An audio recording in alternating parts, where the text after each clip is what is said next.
Well, hello. Hello, hello. How you doing? Oh, big room, big room.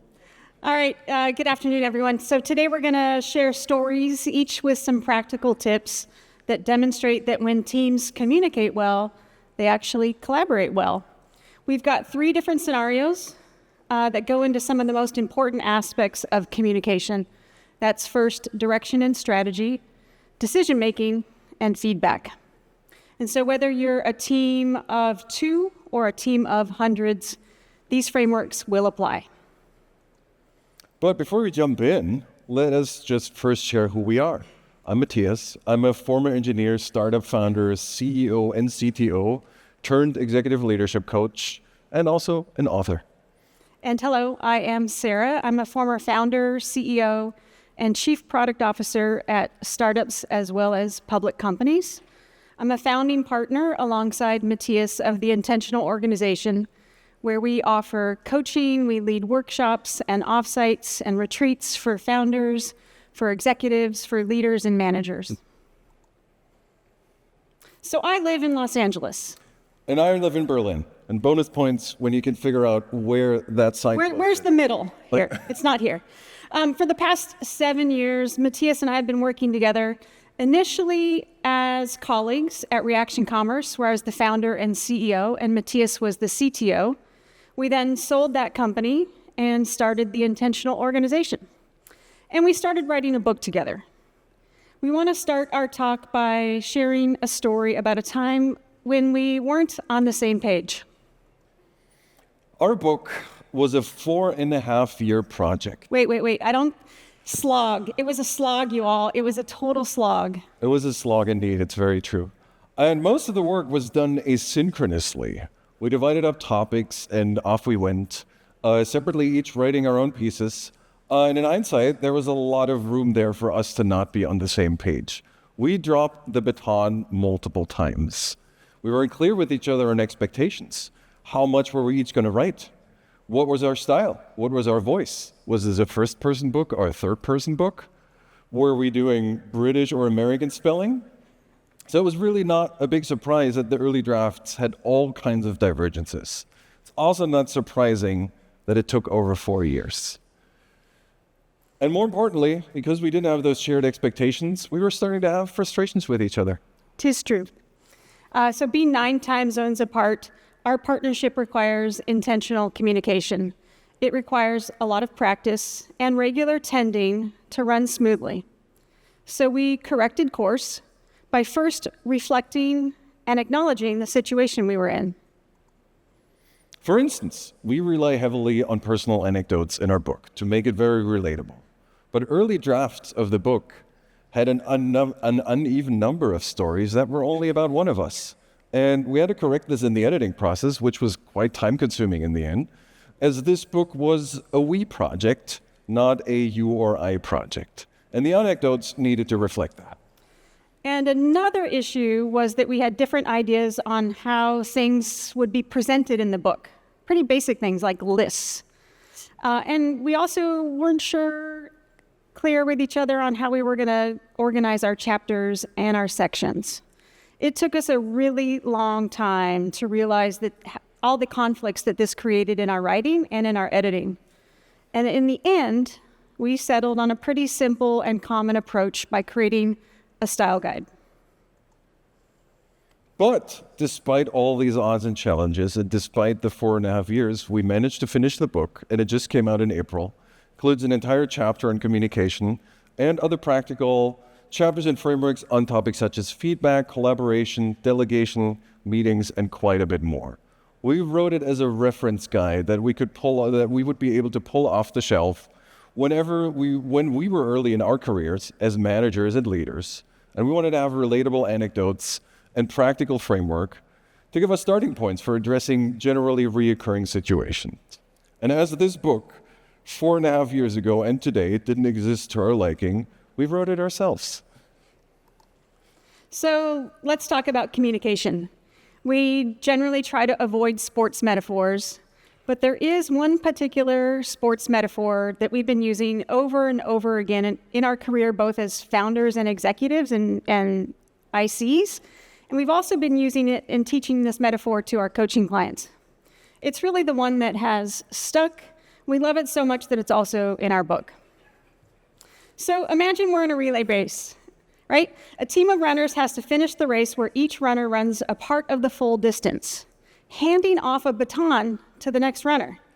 Winning doesn't just require being able to run fast, it requires a smooth handoff from runner to runner. These handoffs require precision, they require timing, they require constant practice. They also require trust and a shared set of expectations.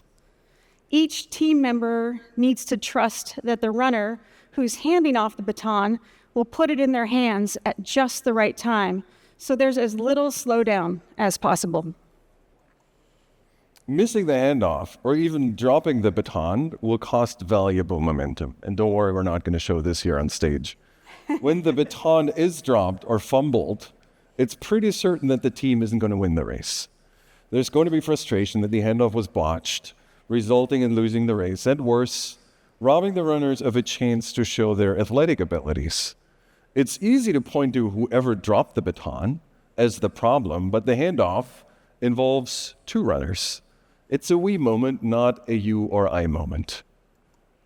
So to make sure handoffs are smooth during the race, teams will practice this handoff as a single fluid motion until every single movement is just right and works perfectly every single time. In reality, though, all of this practice still might not be enough to ensure a smooth handoff. But ideally, everyone learns from the friction, they keep practicing, and then they do it right when the next race comes around.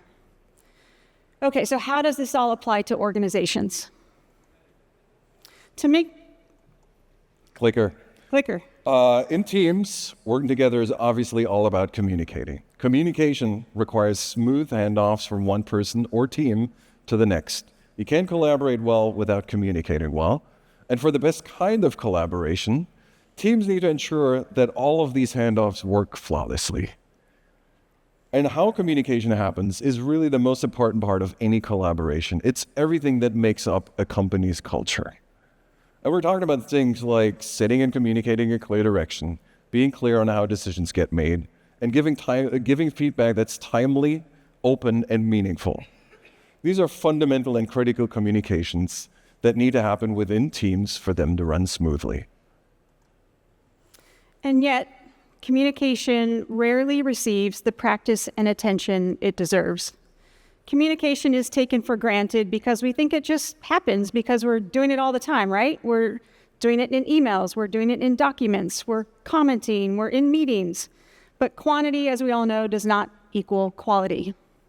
So in relay races, the baton is a key part of how runners in a team communicate. The baton is an entire process. It's a set of expectations, it's observations, and it's going through the right motions at exactly the right time. So it's easy to speak in metaphors, but it's so much harder to see how you can spot handoffs gone awry in real life. So we're now going to share and explore some of our own blunders in handing off the batons to our teams. And we'll be real for a minute amongst 1,000 friends that we've had our fair share of dropped batons.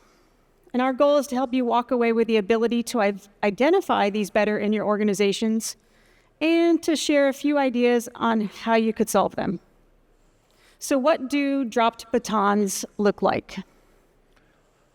When I joined Reaction Commerce as CTO and we started working together, one thing I noticed was that the organization seemed very unfocused. Priorities weren't based on a clear direction, but they were more based on what potential and existing customers and also a very prolific open source community were asking for.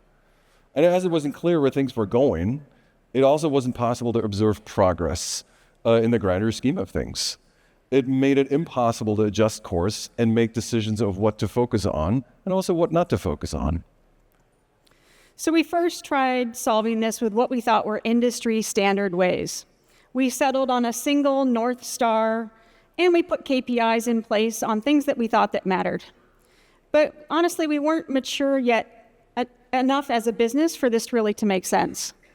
which is kind of true for most organizations who are trying to start using OKRs way too early in their life cycle. So in the end, what we did is we settled on something kind of simple. We determined 3 key priorities that we wanted the team to focus on. These priorities would determine what would be worked on and what would be discarded. And we picked 3 because there wasn't one single North Star or metric that made sense for us at that time. We knew that these were the most clear opportunities for us to be focusing on. Hope you're enjoying this video, but did you know Lead Dev has lots more to offer? So webinar, podcasts, I even like articles, conferences, events, and most importantly, community. And even thinking about like process, tech, and people, which is how Lead Dev website is laid out, I really think this is the #1 learning platform for me as an engineering manager. Don't forget to check out leaddev.com.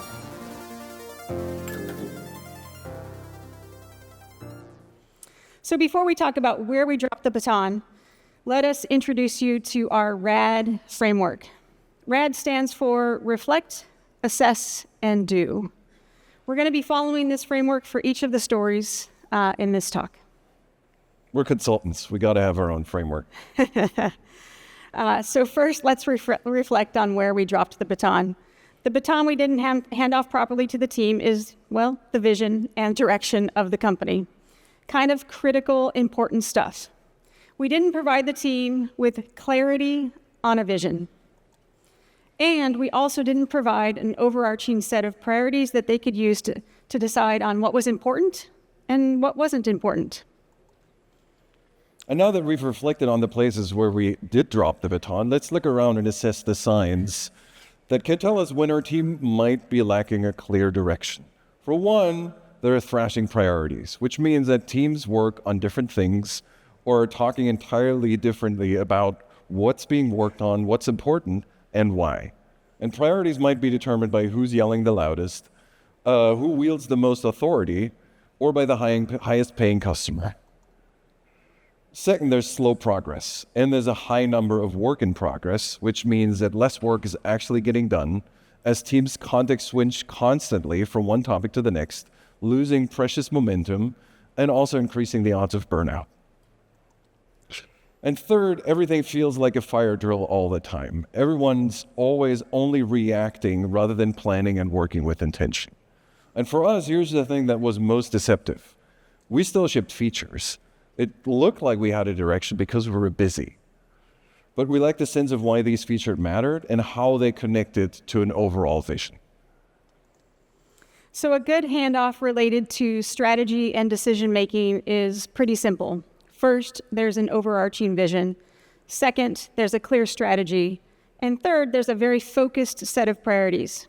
These 3 things, vision, strategy, priorities, are really some of the key artifacts that we as leaders should be producing. And in the end, like we said, we settled on a simple setup. We went and surveyed the team. We talked with key folks for their input. And then we provided them with a vision statement and 3 different priorities. And here's an example of what we would consider a clear vision. And this is actually our own vision statement from the intentional organization. And it is to increase the number of organizations where people are treated as humans, one leader at a time. And we're not claiming this is the ultimate or greatest vision statement ever, but to us, it does fulfill 3 criteria. 1, it's vague and ambitious, and yet concrete enough to provide us with focus. And 2, it fosters a step-by-step approach of increasing our impact over time, rather than an overly lofty goal of taking over the world or democratizing something. It offers a clear focus for a customer persona as well, in our case, leaders. So now let's shift to our next story. This one is about decision-making.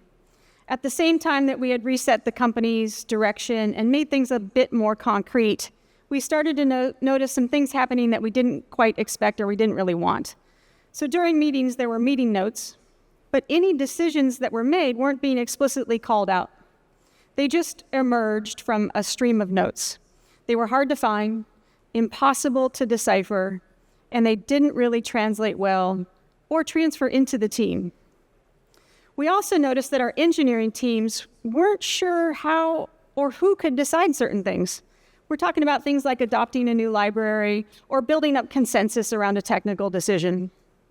They were stuck, and most of those decisions were then being pushed upward to one of us, but we didn't have enough context to be able to make those decisions with any degree of confidence. And also, we quickly became the blockers. We were in this horrible loop where people were coming to us to make decisions. And given that there were also time zones to consider, this wasn't practical or even efficient. We were blocking the team left and right, dropping the baton because we simply had too much on our plates. So here's where we actually did drop the baton.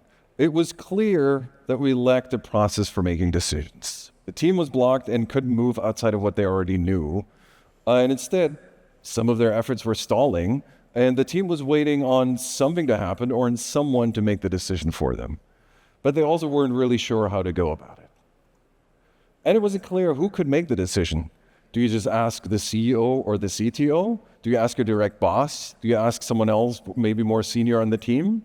Chances were high that the others would just shrug because they don't know, and that your boss would tell you that they were going to talk to their boss. And without this clarity, we'd always be handed the baton back from our team in the form of having to make all of those tiny decisions for them. Second, rather than handing more responsibility to our team, we were essentially hoarding decision-making responsibilities, even though we didn't really want to. And in effect, we were blocking the team from progressing. Even worse, we'd overwhelm ourselves with this slew of decisions, over time reducing our own time and energy to focus on other, more important things, like in this case, providing the team with a simple process to make decisions on their own. So what signs can you look for when the decision-making baton is dropped? One, decision might be pushed upward and aren't being made where the most knowledge is. They're instead responsibilities pushed to authority. In our case, this sign was our direct reports asking us way too many specific decisions that they should have had the answers for instead. And next, people might be having the same arguments over and over again, resurfacing topics that have been discussed several times over. And lastly, decisions are, as we heard, bylines and meeting notes, hidden away between a stream of bullet points rather than being explicitly spelled out and communicated. So a good handoff in decision-making is when, first, decision artifacts are easy to find. They aren't hidden or buried in documents or in chat threads. And second, it's clear how decisions are made, meaning there's a process in place. It's also clear who gets to make these decisions. And third, the team isn't blocked on any one person, an executive, for decisions to be made. There isn't a backlog of pending decisions. Folks aren't wondering if they can do something or try something. They do the work to collaborate, and then they decide. Right. And here's our most basic decision-making framework. We introduced it as the smallest possible experiment to see if it could help us solve the problem. We purposely started with a simple document with only 3 parts: an author, a date, and a longer portion to outline the decision. The good news is that the team back then really quickly took to this format. Not only was there a lively discussion in the document describing the process, but there were several other decision documents being written by the team in a very short amount of time. So the last story we want to share is about the flow of feedback, or really the lack of feedback. Or as the case with these cute marmots, feedback conversations that are just a bunch of people squawking at each other, not listening, just barking. This is the story of someone on our team who had put together a long proposal that outlined a new release process and branching strategy. According to the decision-making process, the proposal was to be shared for feedback before it could be finalized. The proposal was written by a senior and well-respected engineer with tenure in the company. Within a few days, a lot of thumbs-up emojis had accumulated in the document, signaling a sort of broad approval from a group of engineers. But behind closed doors, 2 other senior, well-respected engineers approached us, and they voiced their concerns about the proposal. They didn't agree with the approach, but they hesitated to voice their dissent in public. The engineer who'd written the proposal had only received positive feedback so far, but that positive feedback only came in emoji form, and critical feedback wasn't provided at all. And even though two of the most senior folks in the company had concerns, they hesitated because they didn't want to be perceived as rocking the boat or as being too negative when everybody else seemed in thumbs up support. And meanwhile, a new release process with potentially grave consequences on the team and our ability to ship was sailing through the decision-making process unchallenged. So where did we drop the baton here? First of all, we had created an environment where people didn't feel like they could speak up, which wasn't at all what we wanted. We had thought of our organization as one where people can share even dissenting feedback openly. But we hadn't made sharing dissenting feedback in public an explicit part of the decision-making process. We relied on folks to share their opinions on their own without having to be prompted. But it's hard to share feedback or even disagree, especially when someone is more senior than you, or it's even your boss, and when you don't feel safe to do so. And we're convinced that good decisions benefit from a diverse set of perspectives. They get better when more than a single person's perspective is considered, especially when this perspective paints a way too rosy picture that doesn't consider all the angles, including the risk and the consequence of a decision. Okay, so here are some signs to look for when assessing how your team is handling feedback. There's first, limited to no meaningful feedback on proposals. You might get some emoji reactions as the only feedback. In our case, many people had +1 and thumbs up the proposal without giving any further feedback in written words. And not everything can be explained in full rationale, we get that, but folks should really try as much as possible to verbalize their thoughts. And then high-stakes proposals, in particular, or those that are drafted by more senior folks, might be even more prone to the absence of feedback. You might all be familiar and remember this dynamic from the old pull request adage, where if it's a 500 lines change, that's a quick thumbs up. But if it's 10 lines, there'll be feedback on each and every line. And here's another sign, is that there's few, if any, dissenting voices. We're not talking about destructive dissent here, like shooting down ideas. We're talking about feedback that points out the risks in the overall approach or in parts of it, and that offers suggestions on how to fix it. And lastly, there are complaints about the lack of feedback. Usually those might be happening in private. Folks can easily get upset with others in the team when they put forward their ideas and those ideas aren't being looked at, even when they're asking for feedback. That can all quickly lead to folks not trying to push any new ideas into the organization, and everything suffers as a whole. And a good feedback handoff generally is the presence of feedback that doesn't nitpick a single line, a single sentence, or a single line of code for that matter, or is only an emoji. It's feedback that weighs the proposal and the decision as a whole, offers different viewpoints and considerations. And second, this feedback is not just a stream of rambling thoughts. It's coherent and actionable pieces of feedback that are easy for others to digest.